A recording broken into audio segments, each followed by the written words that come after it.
la dernière fois, on avait médité sur Melchizedek, sur la Hakeda, c'est-à-dire la ligature d'Isaac. On avait noté ensemble que c'était des manifestations du Christ, du Messie, et je vous disais que ça avait une relation avec le son du chauffard.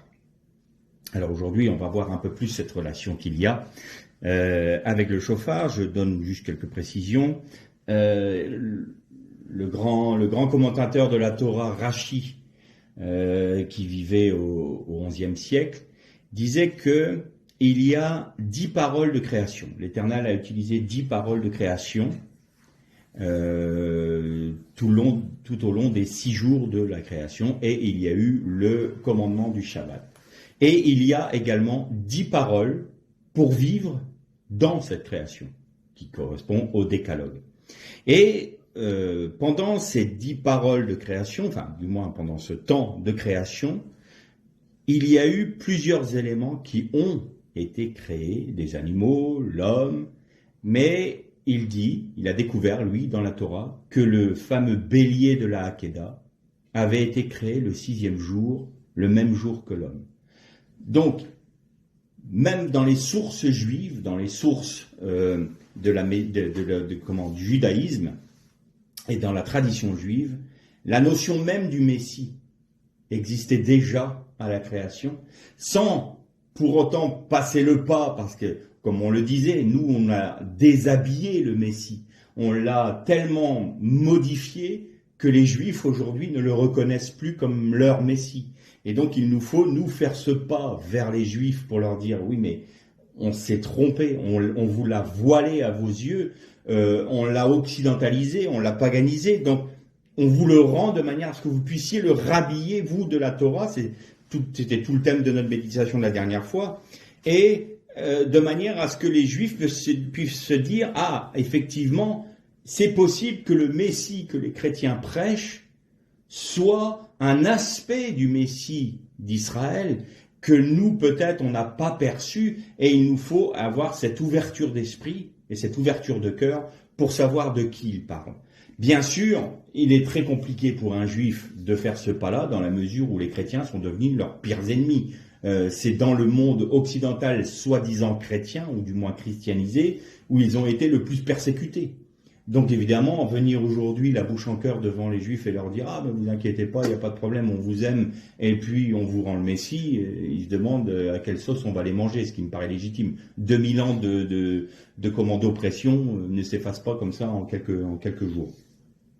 Je ferme la parenthèse pour ça. Donc, le commentateur Rashi disait « Mais voilà, le bélier de la Hakeda, donc de la ligature de Yitzhak, était déjà créé lui-même au 6e jour. » Donc le Messie était déjà prêt pour la réconciliation des hommes avec le Père.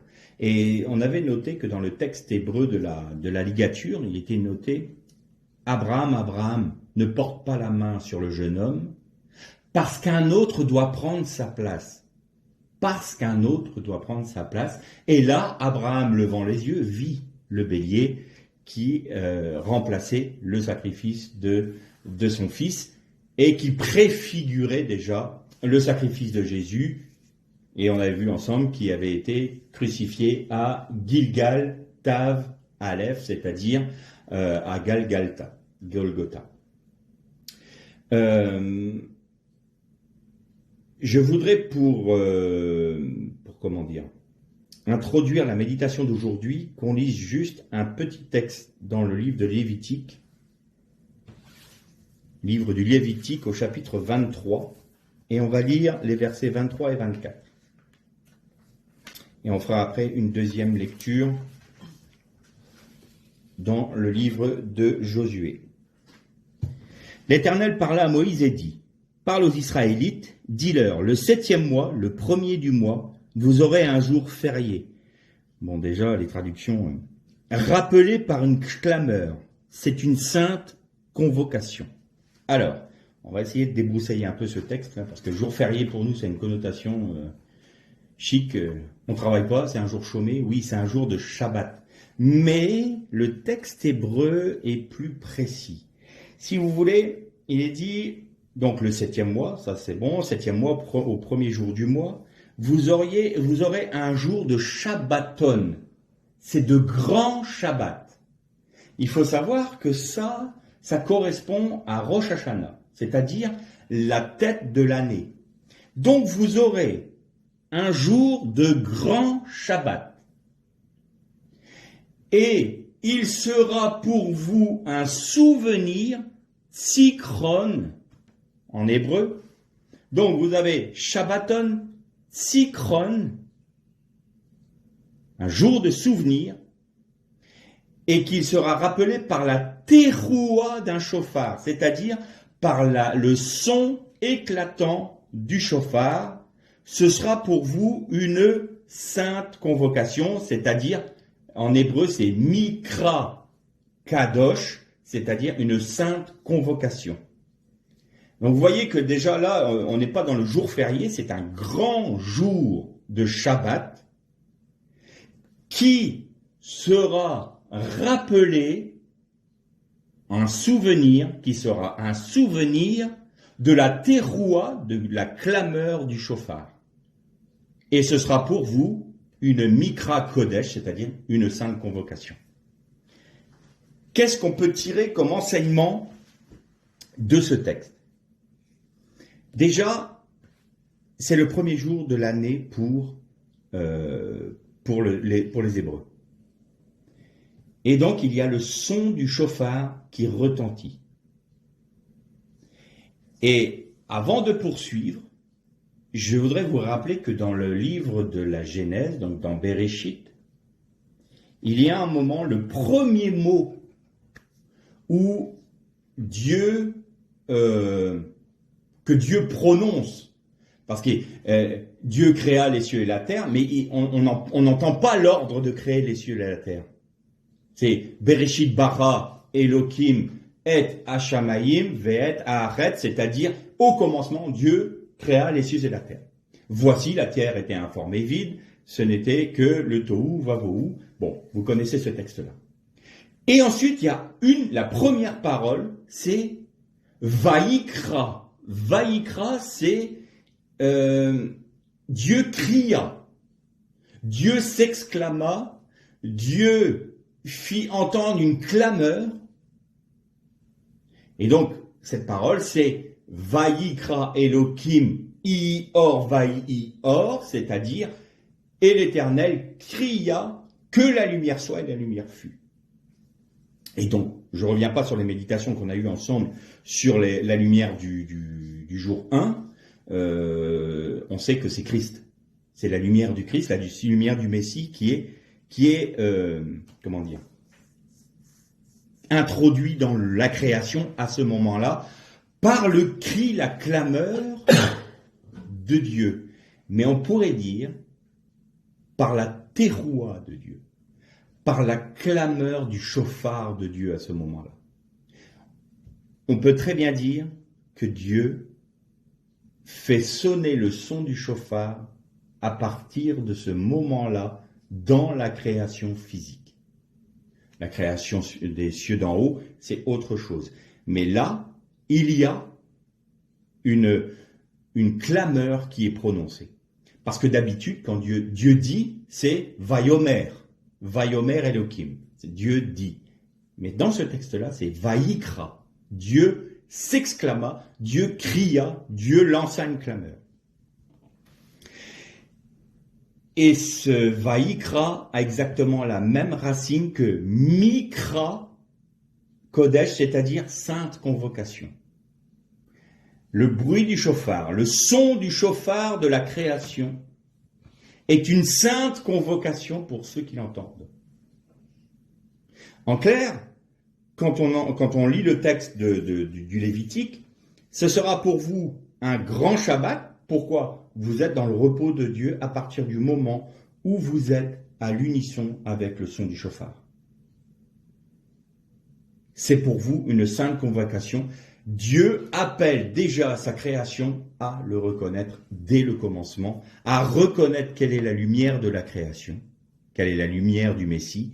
Et on avait dit que la lumière du Messie était cachée dans la Torah, et Tout au long de la Torah, vous pouvez découvrir cette lumière, mais vous pouvez aussi entendre un son. Et c'est là-dessus que j'aimerais qu'on médite un peu plus avant aujourd'hui. Vous allez entendre le son du chauffard.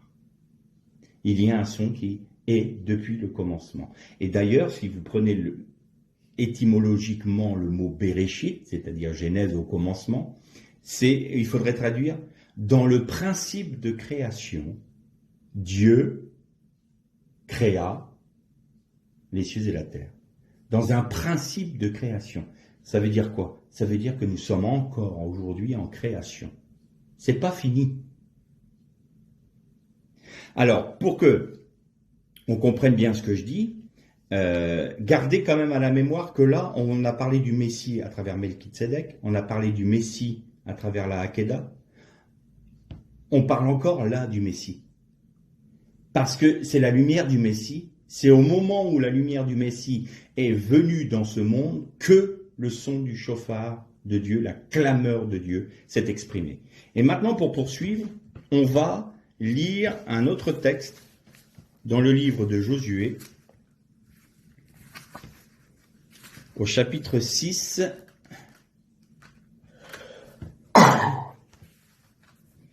et on va commencer au verset 2.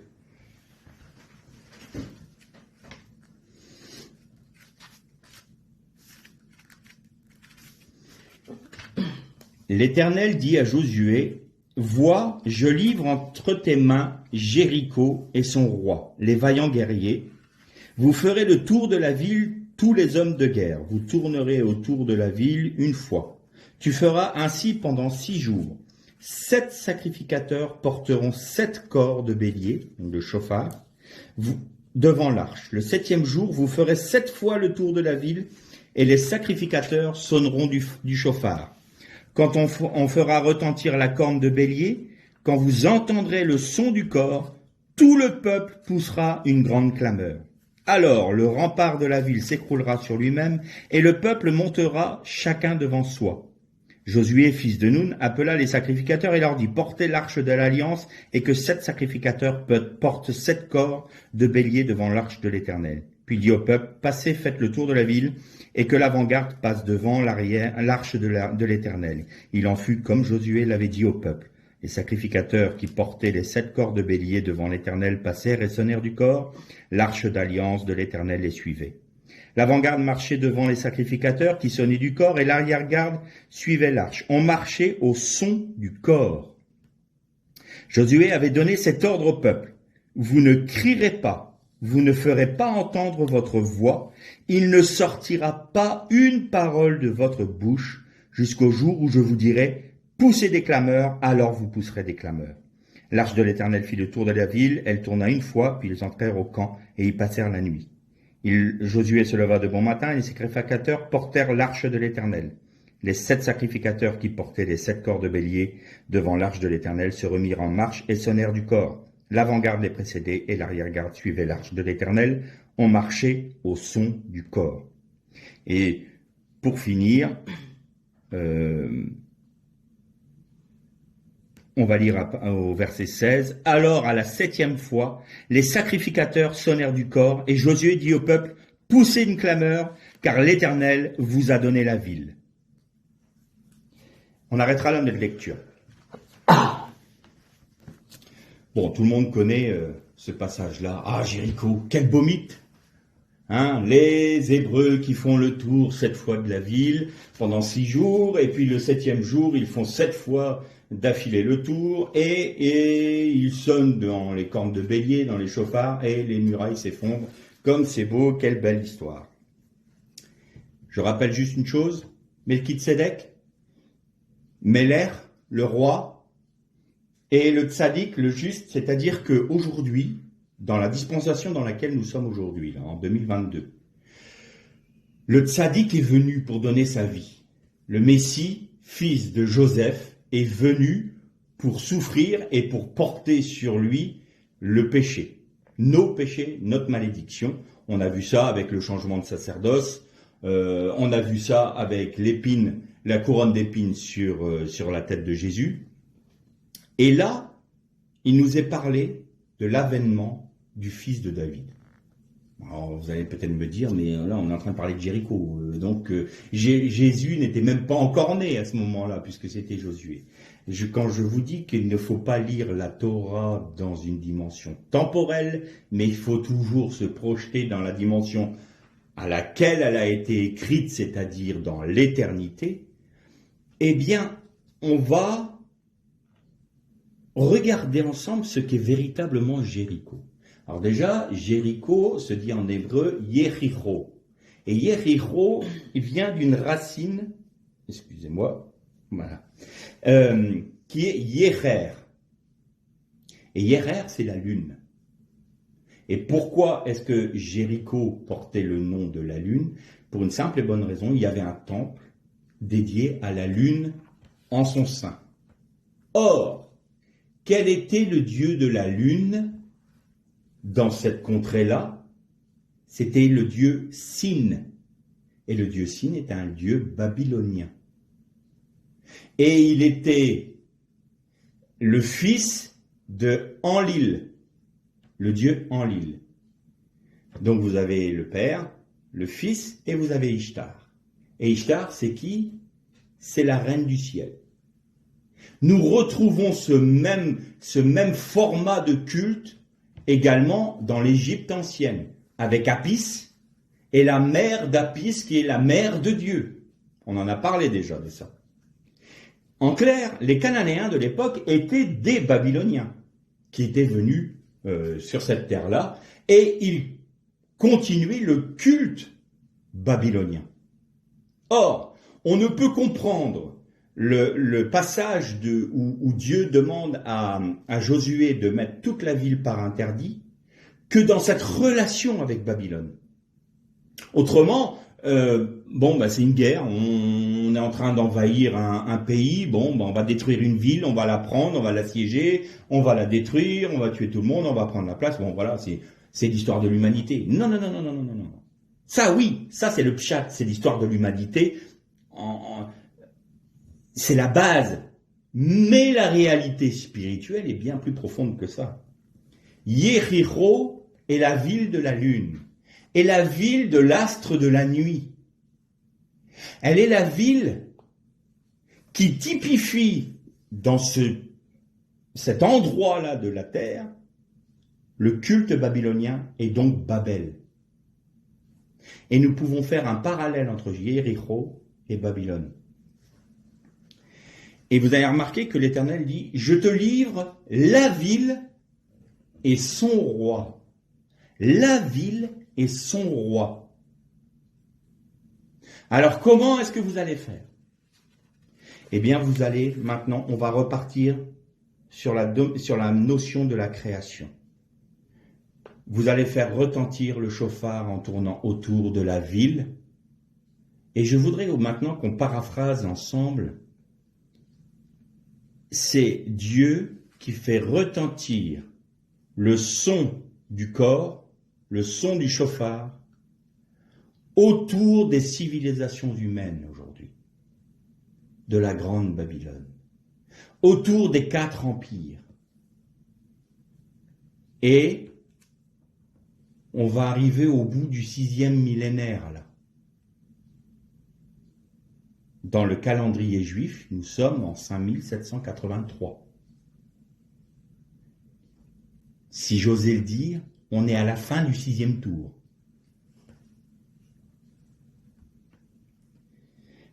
Donc, le son du chauffard pendant toute la création a retenti.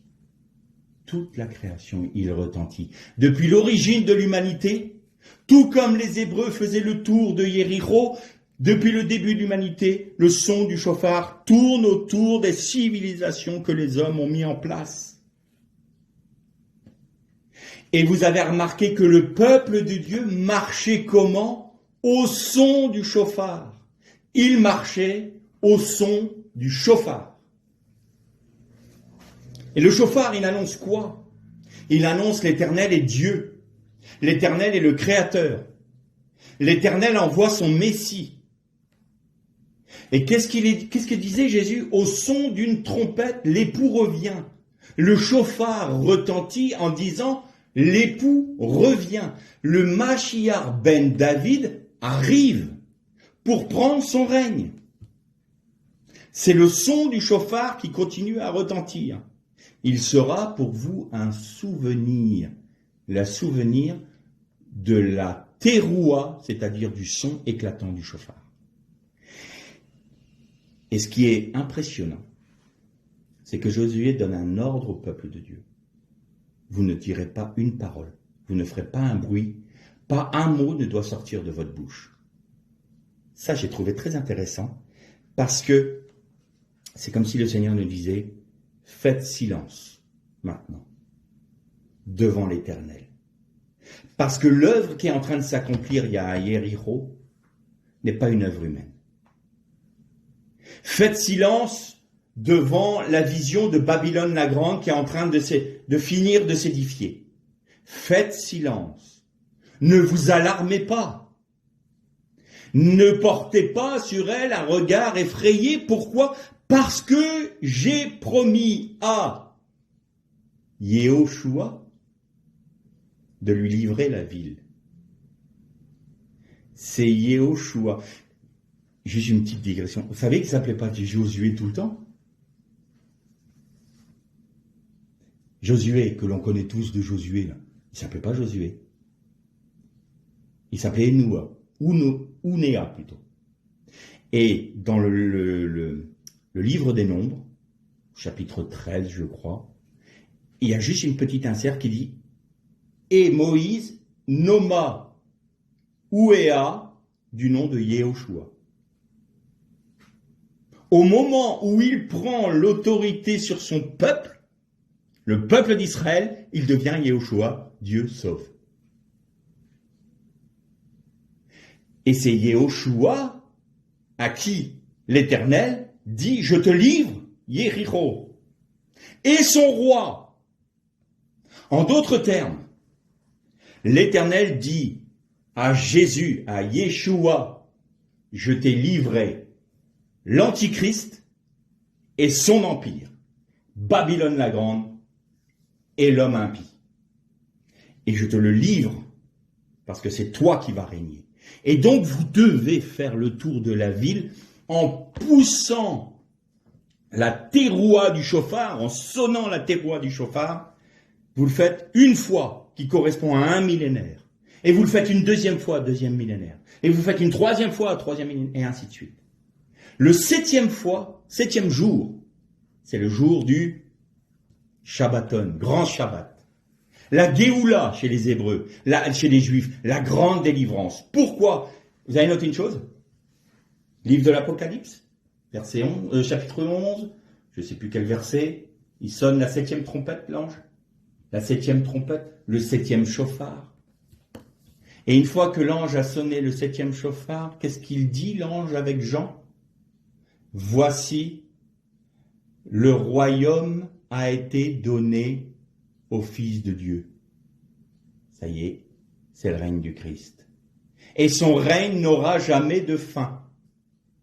Au son de la 7e trompette. 7e jour, vous faites 7 fois le tour. Et quand vous aurez fait 7 fois le tour, quand vous entendrez le dernier son du chauffard, et vous savez qu'on ne sonne pas n'importe comment le chauffard à Rosh Hashanah. D'abord, vous avez un son qui fait un peu genre tut-tut, et après vous avez un tut-tut, et un tut-tut, et ça se termine par un tout. Voilà. Ça, c'est la façon dont on sonne le chauffard. Pourquoi ? Parce que les bruits saccadés font penser aux pleurs des Israélites qui ont souffert dans cette génération. Le premier son, c'est « Attention, prêtez l'oreille, je dois vous parler ». Et on termine par un long son, une longue teroua. Pourquoi ? Parce que là, ça y est, c'est fini. Et là, dans ce texte-là, Josué dit au peuple, quand vous entendrez le corps dans un long son, vous lancerez une clameur et la ville s'écroulera. Qu'est-ce qu'on doit comprendre ? Que doit faire le peuple de Dieu ? Que devons-nous faire nous-mêmes ? Nous devons découvrir dans la Torah la lumière du jour 1 qui y est cachée, les secrets de l'Éternel. Rentrer dans la pensée de la Torah, se nourrir de la Torah, de la parole de Dieu, afin que nous recevions la révélation de la lumière qui est Christ. Et en faisant cela, lorsqu'on se nourrit de la Torah, tout d'un coup on change de dimension. On voit le monde qui nous entoure sous un autre aspect, dans une autre dimension. Et c'est comme si l'Éternel nous disait, t'inquiète pas, regarde ce que je fais, regarde ma main. Et nous sommes capables de discerner la main de Dieu dans la génération où nous sommes. Nous avons une perception plus juste de l'époque dans laquelle nous sommes et du monde et des civilisations humaines, et de voir le fil conducteur de la main de Dieu dans toutes ces civilisations-là. Et bien la main de Dieu que l'on voit, c'est le chauffard qui résonne. Et quand on se met au diapason, quand nous pensons, quand nous parlons, quand nous agissons au rythme du chauffard, il marchait au son du chauffard. Quand notre être entier vibre au son de ce chauffard-là, alors nous sommes unis avec ce son éternel qui vient depuis l'origine de l'humanité. Nous découvrons la lumière qui est Christ, nous sommes plongés en Christ et nous marchons au son de la parole de Dieu, au son des commandements de Dieu, du chauffard qui résonne. Quand les disciples sont allés au tombeau de Jésus, et que la Bible nous dit, et Jean se pencha, regarda à l'intérieur et il crut. Vous vous souvenez, on en a parlé déjà, mais je le rappelle, il a vu les bandages, les bandelettes, ou le linge, ou la tunique, si vous voulez, avec laquelle on a enveloppé Jésus, qui était pas au sol, comme c'est dans le texte, tombée au sol. Non, elle s'était affaissée sur elle-même, cette tunique-là. Sous-entendu, le corps avait traversé la tunique, ou a traversé les bandelettes, ou traversé le linge, le linceul. Et donc, il s'était affaissé en gardant la forme. Il s'était affaissé. Et il vit le linge qui était sur son visage, plié dans un lieu à part. Et là, je vous avais rappelé, avec le repas des Juifs de l'époque, celui qui prenait sa serviette et qui la posait nonchalamment comme ça sur le coussin, ça voulait dire je reviens, non, vous pouvez débarrasser, j'ai terminé le repas. Et s'il la pliait et qu'il la remettait proprement sur le coussin, cela voulait dire ne débarrassez pas, je reviens bientôt. Je reviens pour continuer mon repas. Et donc, quand Jean et Pierre ont vu ça, ils ont vu déjà la résurrection et ils ont vu que Jésus leur disait « Je reviens bientôt ». Qu'est-ce qu'ils ont entendu à ce moment-là?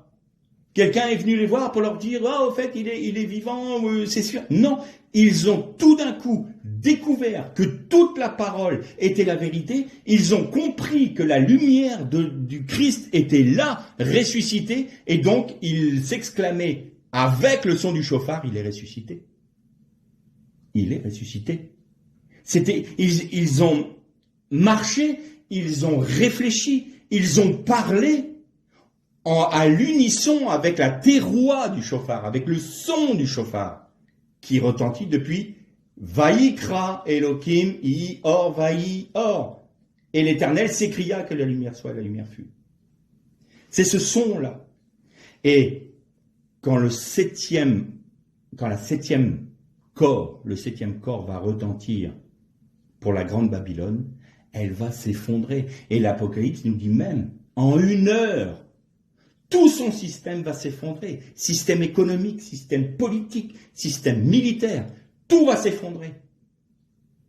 Et c'est Christ, le Mashiach ben David, qui va prendre l'autorité et il fera paître les nations avec un sceptre de fer. C'est autant aujourd'hui nous sommes sur un temps de grâce où le Seigneur nous laisse le choix, mais là, pour le septénaire, c'est-à-dire pour le Shabbat de l'Éternel, le Shabbaton, le règne du Christ de 1000 ans, le millénium, appelez-le comme vous le voulez, pendant le règne du Christ, les nations n'auront pas d'autre choix que de suivre les commandements de l'Éternel.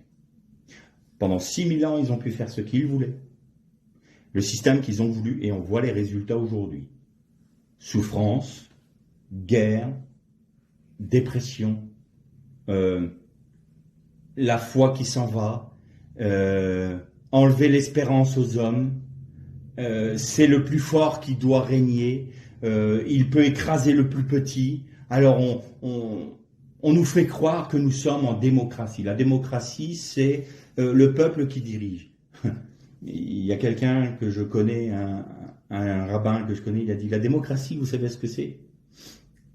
C'est la manière la plus subtile d'appeler une dictature. Parce qu'on vous fait croire que vous dirigez, vous le peuple. Mais c'est pas vrai. Et comme on vous a dit, vous avez choisi, maintenant vous devez nous obéir, c'est un système qui est pourri. Et on le voit bien aujourd'hui. C'est un système qui est pourri. Et je crois qu'aujourd'hui, la France démontre de manière criante que la démocratie n'est pas un bon système. Bien que ça soit peut-être le moins pire, mais ce n'est pas un bon système. Ce n'est pas le peuple qui dirige, bien entendu. Il faut être aveugle pour ne pas le voir. Alors, dans Jéricho, qu'est-ce que c'est Jéricho? Ça représente Babylone la Grande. Vous savez que la ville avait 2 murailles. Une grande muraille, une grande enceinte, et à l'intérieur, il y avait encore une autre muraille. Et vous aviez une dame, une femme, courtisane, qui vivait un peu à l'extérieur de la ville, parce qu'elle avait un métier particulier, et donc sa maison était dans les premiers remparts, ceux qui étaient le plus à l'extérieur de la ville. Cette femme s'appelait Rachav. Tout le monde l'appelle Rahab, c'est Rachav en hébreu, qui veut dire une grande étendue, vaste, immense, immensité, oui, très grand, vaste, énorme, géant, voilà. C'est le nom que veut dire Rahab. Rachav plutôt. Et quand les espions sont venus pour voir les défenses de Jéricho, ils sont allés dans la maison de Rahav. Et elle les a protégés. Et il y a un petit texte intéressant, il y a les gens de la ville qui viennent le voir, les soldats de la ville qui viennent voir Rahav et qui lui disent, mais attends, où sont les hommes là que tu as reçus? C'est des Hébreux ceux-là. Ils sont venus pour espionner, pour voir, pour nous détruire. Parce que tout le monde savait que la mer Rouge, la mer des Joncs, c'était écarté devant le peuple hébreu, tout le monde avait peur. Et d'ailleurs, les 2 portes de la ville étaient fermées, personne ne devait sortir, personne ne devait rentrer, parce qu'ils avaient peur de la conquête des Hébreux. Et donc il dit, mais où sont ces hommes que tu as cachés? Mais ils sont venus à la maison, mais ils se sont enfuis, ils sont repartis, je ne sais pas moi. Et en fin de compte, elle les avait cachés sur son toit, le toit plat de l'époque, sous des tiges de lin. Des tiges de lin. Et là, vous retrouvez le sacerdoce d'Aaron. Le vêtement d'Aaron était en lin, de lin pur, de fin lin. Et donc, vous avez le sacerdoce d'Aaron qui est là, qui recouvre le toit de Rahav. Et quand ils se sont échappés, elle a mis une corde à sa fenêtre qui donnait sur l'extérieur, puisque la maison était dans les remparts, et elle leur a dit, cachez-vous pendant 3 jours, le temps que la patrouille qui est partie voir où vous étiez allé soit revenue, de manière à ce que vous ayez la vie sauve. Ce que je vous demande juste, c'est de permettre que moi, mon père, ma mère et toute ma maison, nous soyons sauvés quand vous viendrez détruire Jéricho. Pour Rahav, c'était évident que c'était les Hébreux qui allaient gagner. Et les espions lui disent, eh bien, à la même fenêtre que tu nous as fait descendre, tu vas mettre ce fil cramoisi. Et nous saurons que tous ceux qui sont dans ta maison ne seront pas touchés, parce que nous en prenons nous-mêmes l'engagement, votre sang retombera sur notre tête, on t'en fait le serment. Par contre, ceux qui sortiront de ta maison, là, il n'y aura plus cette protection. Alors on peut se dire, ah bon, encore un épisode d'une guerre où il y a un récit d'une femme qui reçoit les espions. Alors certains vont la voir comme une traîtresse, les autres vont la voir comme... On va rester sur le plan spirituel. Ça veut dire quoi exactement ça? Que tous ceux qui sont la famille de Rachav, c'est-à-dire, c'était une courtisane, hein, prostituée. C'est étonnant comment Jésus allait voir les prostituées et leur parler. Il allait voir la Samaritaine qui avait une vie dissolue, elle était avec son 5e mari, qui n'était pas son mari. Tous ceux que les Juifs ne voulaient surtout pas approcher, Jésus le faisait leur parler. Non seulement une femme, mais prostituée. Ça faisait beaucoup pour un sacrificateur ou pour un juif ou pour un rabbin. Hein. Et donc là, Jésus montre bien, je suis venu pour apporter la guérison à tous ceux qui sont malades, c'est ce qu'il a dit. Et dans la maison de Rachav, tous ceux qui étaient rentrés dedans étaient sous la protection du fin lin qui représente le sacerdoce. Et il y a le fil cramoisi qui nous fait penser à la tunique du sacerdoce du Christ. Vous serez sauvés, non seulement parce que vous avez accepté le sacerdoce d'Aaron, c'est-à-dire nous les Hébreux, nous les Juifs, vous nous avez acceptés et vous nous avez protégés de quoi? De la mort. En d'autres termes, on pourrait dire aujourd'hui, ceux qui reconnaissent le peuple de Dieu comme étant le peuple de Dieu. Vous reconnaissez le sacerdoce d'Aaron. Très bien. Et bien maintenant, quand Yeshua va venir et qu'il va voir, donc le Mashiach ben David, plus le Mashiach ben Yosef, ça y est, il a donné sa vie, il est mort pour nous, pour la rémission de nos péchés et pour notre malédiction. Il a été fait pour nous malédiction. Eh bien, le fil rouge qu'on voit là, c'est le sacerdoce de Melchizedek, le sacerdoce du Christ, le sacerdoce du Messie fils de David, Mashiach ben David. Le cramoisi, la tunique de Jésus. Le cramoisi, si ton péché est comme le cramoisi, il sera blanc comme la neige. Le cramoisi, c'est toujours la couleur qui montre le sang. Vous êtes donc sous la protection du sang dans la maison d'Aaron. En d'autres termes, ceux qui sont... Rav n'était pas juive. Rav n'était pas juif, ses parents n'étaient pas juifs. Mais vous vous êtes mis sous la protection du fin lin, c'est-à-dire vous êtes mis sous la protection des promesses d'Israël, que Dieu a faites à Israël. Et comme vous avez été rachetés par le sang du Messie, je vous garantis que rien ne vous sera fait. Mais il faut une chose, sortez du milieu d'elle, mon peuple, sortez de Yéricho pour rentrer dans la maison d'Israël, pour rentrer dans la maison de Rachav. Et Rachav, vous savez tous que c'est l'ancêtre de Jésus, humainement. C'est l'arrière-grand-mère de Jésus, parce que c'était l'arrière-grand-mère du roi David. Une prostituée cananéenne. Mais comment est-ce possible, Seigneur, qu'est-ce que tu fais? Comment est-ce possible qu'un Français, en 2022, puisse dire « Je suis racheté par le sang du Christ et rattaché aux promesses d'Israël » alors que je suis pas juif, je suis pas hébreu, je mérite pas. Mais je le suis par la grâce de Dieu, parce que Dieu est compassion, parce que Dieu est miséricorde, parce que Dieu veut faire grâce à tous. Mais si nous ne voulons pas rentrer dans la maison de Rahav, alors effectivement, nous sommes en danger. Nous sommes en danger d'être détruits avec la grande Babylone.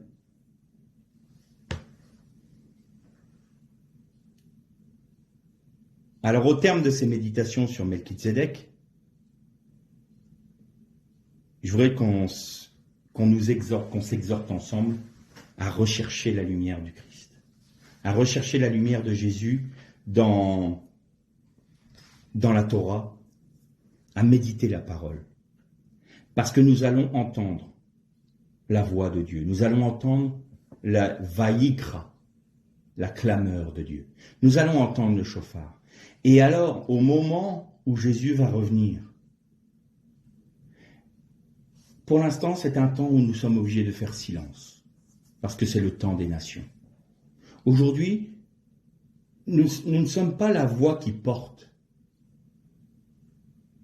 Nous sommes minoritaires. Nous sommes ceux qui sont non seulement pas écoutés, mais méprisés, bien entendu, que ce soit les juifs ou que ce soit les chrétiens d'ailleurs. Et donc notre voix, on ne doit rien dire. Penser que nous pouvons parler, dire des choses, proclamer des choses pour changer le monde est une utopie. Pourquoi ? Parce que faites silence, c'est l'œuvre de Dieu. Laissez les nations faire. Les nations doivent arriver au terme de leur puissance. La civilisation que les hommes veulent établir doit arriver à l'achèvement de la Grande Babylone. Et vous savez que la Grande Babylone, c'est notamment, grande, c'est Gadol, mais qui a pour racine aussi, enfin, qui donne le mot Migdol. Et Migdol, en hébreu, c'est la tour. En d'autres termes, quand il est dit la Grande Babylone, vous pouvez traduire Babylone, la tour, sera achevée. Et au moment où on va arriver au 7e jour, qu'est-ce qui va se passer ? Alors, tout le monde appelle ça l'enlèvement de l'Église. C'est plus impressionnant, donc on trouve ça, on parle que de l'enlèvement de l'Église. Non, c'est la première résurrection d'abord. Première résurrection. Ceux qui sont morts en Christ vont ressusciter. Et nous qui sommes vivants, dit Paul, comme une conséquence de la résurrection, nous on sera changés en un clin d'œil. Mais là, tout le monde, on peut être vivant et en un clin d'œil sans connaître la mort. Donc c'est resté dans la conscience populaire chrétienne que l'enlèvement, non déjà c'est le rassemblement, et non pas un enlèvement. Et c'est la première résurrection. Et la parole de Dieu nous dit dans l'Apocalypse, heureux ceux qui ont part à la première résurrection. Et il y aura ça. Et ça, vous savez ce que c'est ça ? Eh bien, c'est la clameur du peuple de Dieu au 7e chauffard. Et Jésus revient. À lui a été donnée la royauté.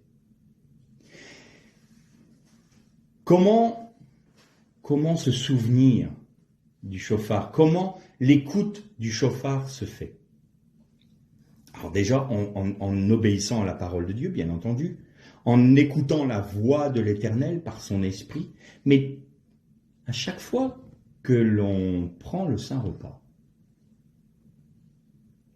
Pourquoi est-ce qu'à chaque fois qu'on prend le Saint Repas, c'est une façon de se mettre au diapason avec le son du corps, du chauffard? Vous avez noté la dernière fois, j'avais dit, Melchizedek avait apporté quoi? Le vin et le pain. Et Jésus, il rompit le pain, il prit la coupe et dit, faites ceci en mémoire de moi. Car toutes les fois que vous en boirez et que vous mangerez du pain, vous annoncez la mort du Seigneur jusqu'à ce qu'il vienne. En d'autres termes, nous sommes dans le Tsikron. Tsikron, c'est le souvenir.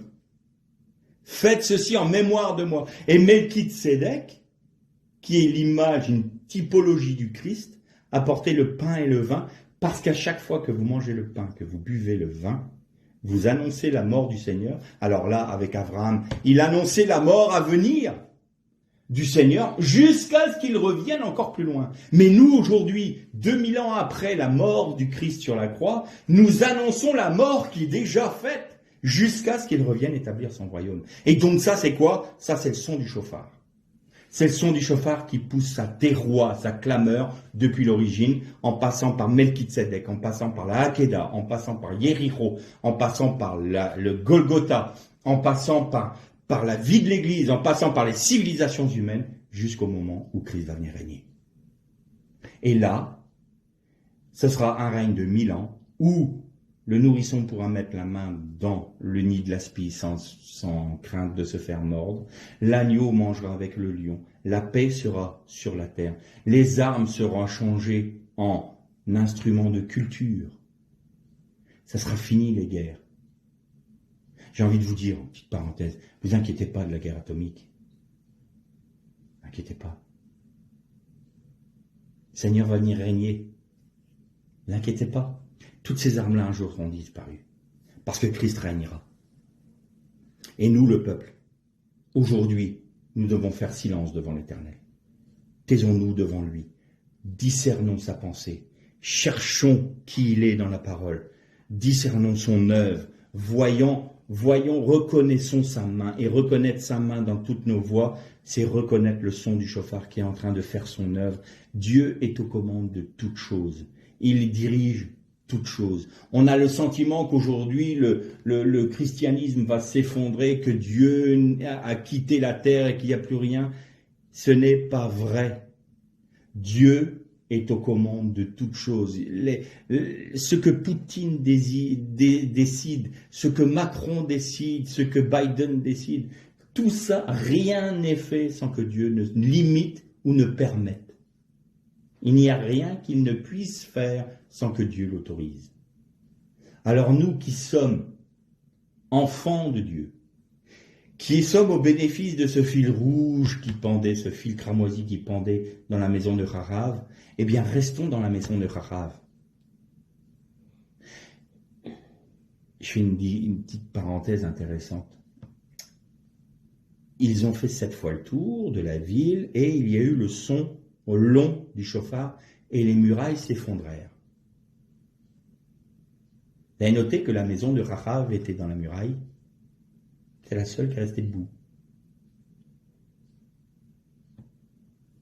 Il n'y a pas de crainte à avoir. Je répète, il n'y a pas. Même si tout s'effondre autour de nous, si notre civilisation a l'air de s'effondrer. Mais c'est normal, ça. C'est les hommes qui ont bâti ça. Ça ne tiendra pas. Un jour, je voyais un archéologue. Il était en train de faire des fouilles dans la vallée des rois. Et vous savez la différence qu'il y a entre des briques et des pierres, c'est-à-dire que les pierres sont pérennes, elles durent longtemps. La brique, par essence, se délite et se détruit. Et c'est pour ça que Babel a été faite avec des briques. Et quand Pharaon donnait des ordres aux Hébreux, c'était faites des briques. En clair, vous êtes obligés de faire un système humain. Même si vous êtes le peuple du Dieu, on vous oblige à faire le système humain. À faire notre tour à nous. Vous savez qu'il y a une ville qui s'appelait Migdal. Migdal en Égypte. Migdal, c'est la tour. C'est Babel. Tout ça, c'est Babel. Et donc, parfois, on nous oblige à faire des briques. Et on peut se dire, ah oui, mais moi, je ne veux pas faire de briques. Oui, mais c'est comme ça. Faites silence devant l'Éternel. Reconnaissez sa main. Et donc, cet archéologue-là, il faisait des recherches et puis il arrive dans un puits, ce qu'on appelle les puits de tombeaux. Et ces puits-là, quand on arrive au fond, il y a plusieurs galeries et là, vous tombez sur des chambres funéraires où il y a des sarcophages qui sont là, donc il en sortait. Puis il était surpris du peu de sarcophages qu'il trouvait dans ce puits-là. Il dit, le puits est important. Il a fallu se fatiguer quand même à creuser ce puits-là pour mettre 2 ou 3 sarcophages. Ça me paraît un peu bizarre. Et puis, il ne trouvait pas de galerie, il n'y avait rien. Et à un moment, il dit, je vais scanner les parois du puits. Et il scanne, et tout d'un coup, qu'est-ce qu'on réalise? Le scanner lui révèle qu'il y a des cavités derrière le mur. Il regarde le mur, mais il dit, mais c'est de la pierre. C'est pas possible. Alors, il donne un coup de marteau. Et quelle surprise! C'était de la brique. Un mur en brique, qui était enduit et qui donnait toute l'illusion d'un mur en pierre. Vous savez ce que c'est ça? C'est la religion, qui donne toute l'illusion d'une religion pérenne et selon le cœur de Dieu. Elle est compromise avec Babel et avec l'Égypte, mais elle donne l'illusion d'être le temple de Jérusalem. Mais c'est de la brique. Et ça ne tient pas. Il a donné 3 coups de marteau, le mur s'est effondré. La religion, avec un petit R, qui est sur des rites, sur des petites pensées humaines, sans rechercher la pensée de Dieu dans la Torah, sans se préoccuper du son du chauffard, ça ne tiendra jamais, parce que ça, c'est resté en dehors de la maison de Chachav. Alors l'Éternel nous dit une chose à nous tous aujourd'hui, parce que je répète, nous sommes à la fin du 6e tour, 5783.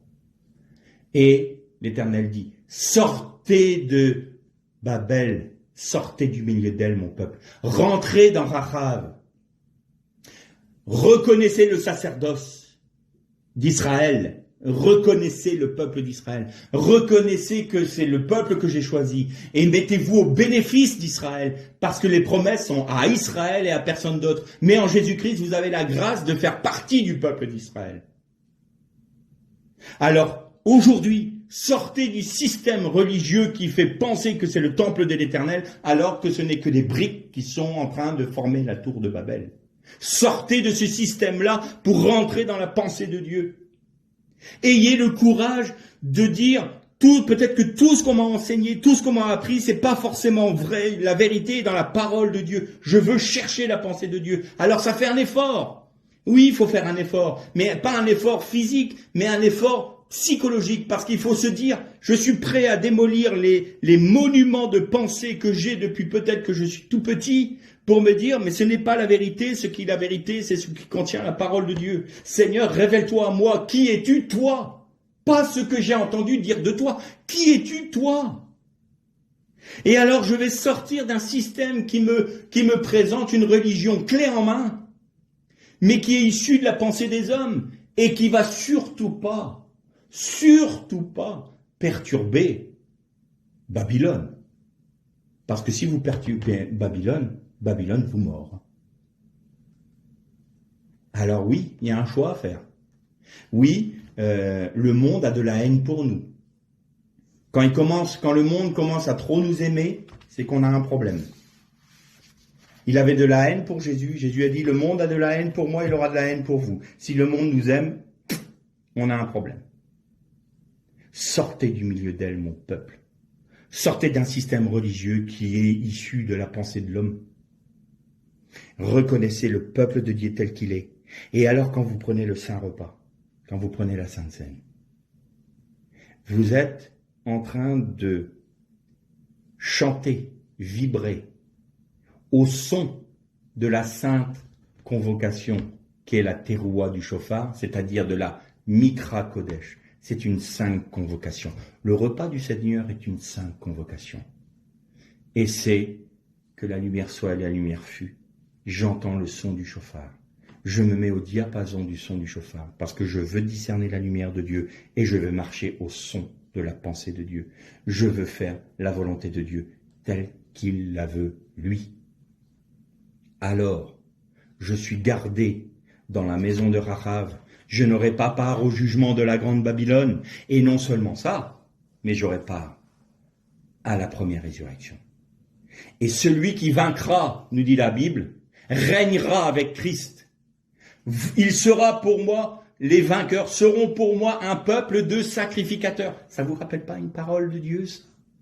Avant, quand le peuple d'Israël était au Sinaï, avant qu'il y ait le vol d'or, vous êtes pour moi un peuple saint, mis à part. Vous êtes pour moi un peuple de sacrificateurs. C'était tout Israël qui devait être un peuple de sacrificateurs. Et il y a eu le veau d'or.